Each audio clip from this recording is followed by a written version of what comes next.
Good morning बच्चों। कल का वीडियो आपने देखा होगा।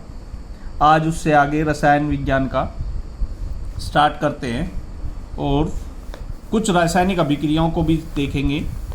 उससे पहले पढ़ते हैं रासायनिक अभिक्रियाएं क्या होती हैं। क्या पढ़ते हैं? रासायनिक अभिक्रियाएं।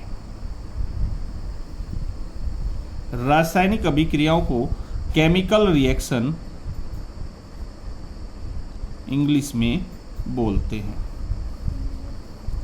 तो रासायनिक अभिक्रियाएं कब होती हैं? रासायनिक अभिक्रियाएं होती हैं पदार्थों में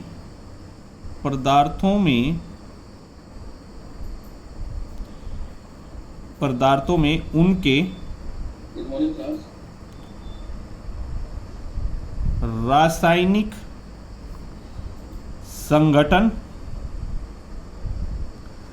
रासायनिक संगठन वह गुणों में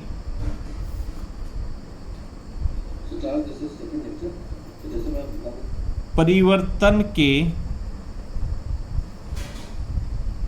कारण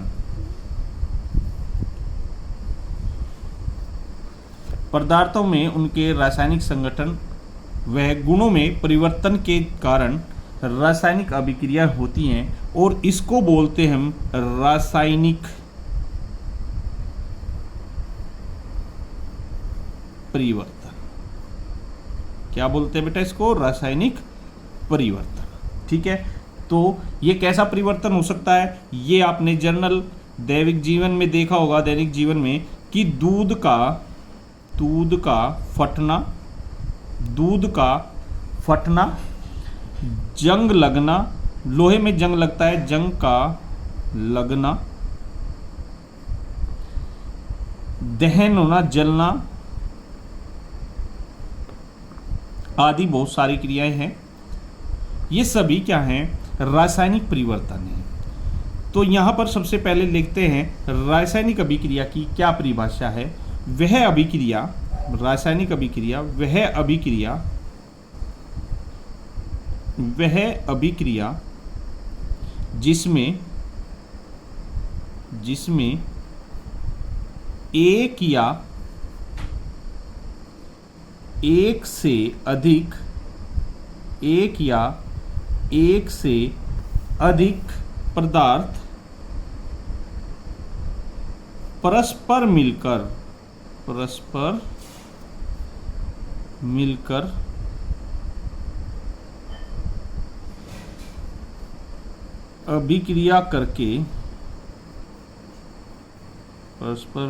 अभिक्रिया करके नए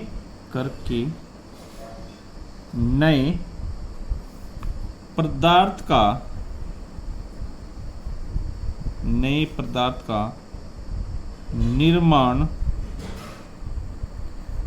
करते हैं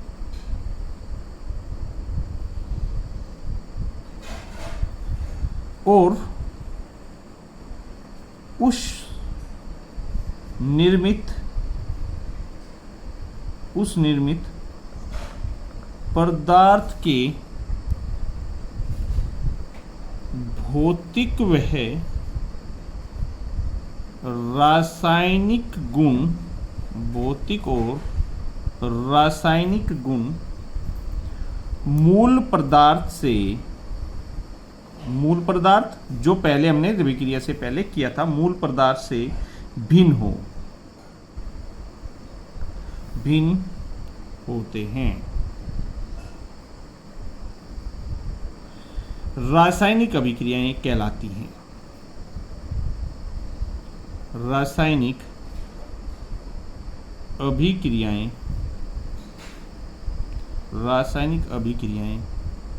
कहलाती हैं। तो ये हमारी डेफिनेशन हो गई है। रासायनिक अभिक्रिया किसे कहते हैं? रासायनिक अभिक्रियाएं क्यों होती है? तो रासायनिक अभिक्रियाएं होती हैं रासायनिक परिवर्तन के कारण, और रासायनिक परिवर्तन होता है हमारा पदार्थों के रासायनिक संगठन में, जो चीज़ों से वो बना है और उसके अंदर जो गुण हैं उन गुणों के परिवर्तन के कारण। आपने देखा है दूध का फटना, जंग का लगना, दहन मतलब आग लगना, तो इस तरह ये जो है परिवर्तन होता है, पूर्ण रूप से परिवर्तित होता है। दूध जब फट जाता है तो वो अपने गुणों को खो देता है। लोहे पर अगर जंग लग जाए तो वो भी अपनी ताकत को खो देता है। आग लगने से अगर किसी चीज़ में अगर आग लग रही है, दहन हो रहा है, तो वहाँ से उसका दूसरे पदार्थों में उसके पूरे गुण और रासायनिक और उसके अंदर भौतिक गुणों का पूर्ण रूप से परिवर्तन हो जाता है। तो उसी के आधार पर इस रासायनिक अभिक्रिया की डेफिनेशन हमने लिखी है।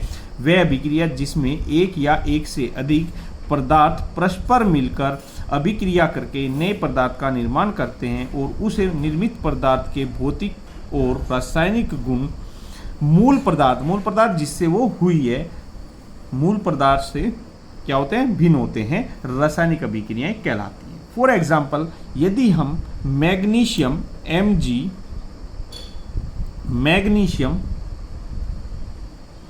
मैग्नीशियम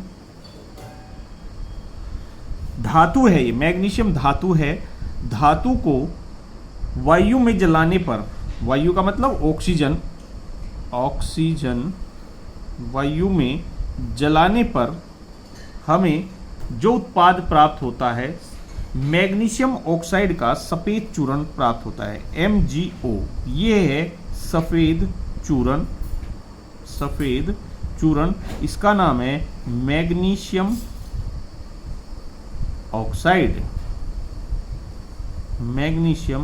ऑक्साइड चूर्ण के रूप में प्राप्त होता है। ये हमारी धातु है और ये वायुमंडल से ली गई ऑक्सीजन है।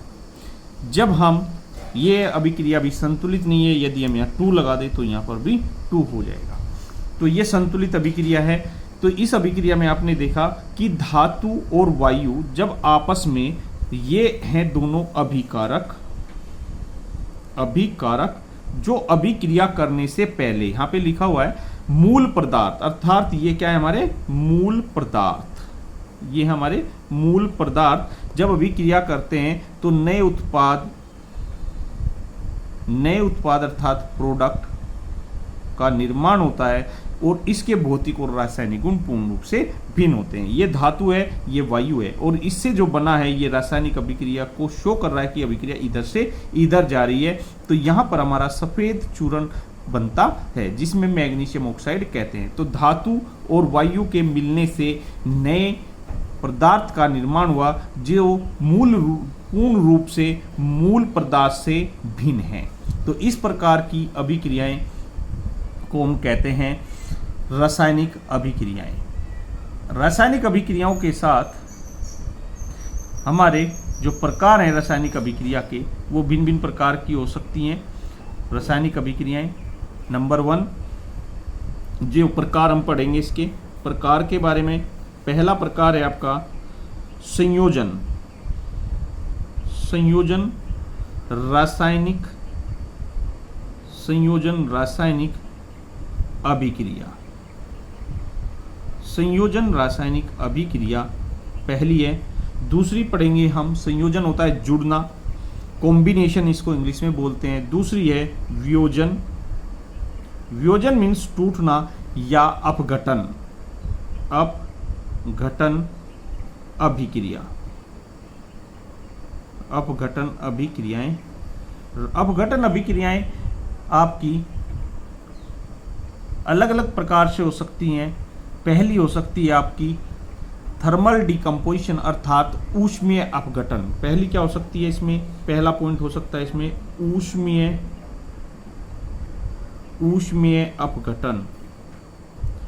ऊष्मीय अपघटन के कारण बी हो सकती है आपकी प्रकाश अपघटन, जिसे आप फोटोलाइसिस भी बोलते हैं, प्रकाश अपघटन। तीसरी हो सकती है सी आपकी वैद्युत अपघटन।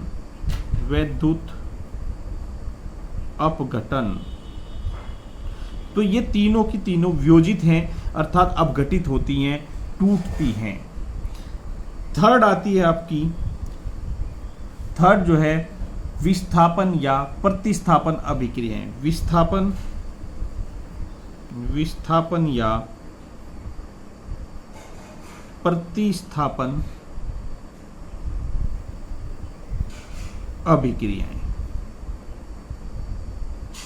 विस्थापन या प्रतिस्थापन अभिक्रियाएं। ये भी आपकी दो तरह की हो सकती हैं। एक हो सकती है एकल प्रतिस्थापन, एकल यानी कि दिए गए यौगिक में एक का ही प्रतिस्थापन हो पाए, प्रतिस्थापन अभिक्रिया। एग्जाम पॉइंट से बहुत इंपॉर्टेंट है बच्चों, ये प्रतिस्थापन अभिक्रिया बार बार पूछी जाती है। नंबर 2, उभय अपघटन अभिक्रिया, उभय डबल डिकम्पोजिशन, जिसमें दो उभय विस्थापन, उभय विस्थापन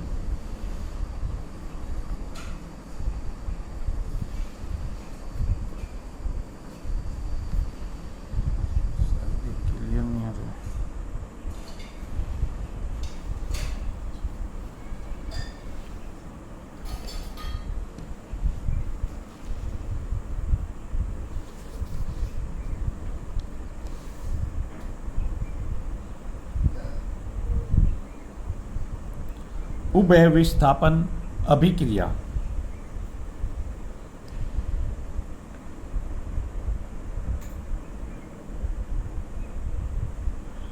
फोर्थ है ऑक्सीकरण और अपचयन अभिक्रिया।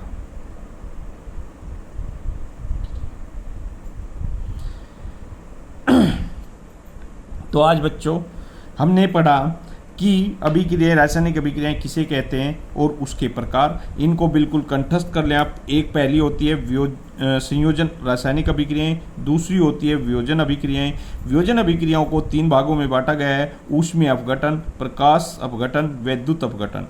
तीसरी होती है विस्थापन या प्रतिस्थापन अभिक्रियाएं, जो एकल विस्थापन के द्वारा भी घटित हो सकती हैं या उभय मीन्स डबल डिकम्पोजिशन भी हो सकती हैं। चौथी है ऑक्सीकरण और अपचयन अभिक्रियाएं। Thank you.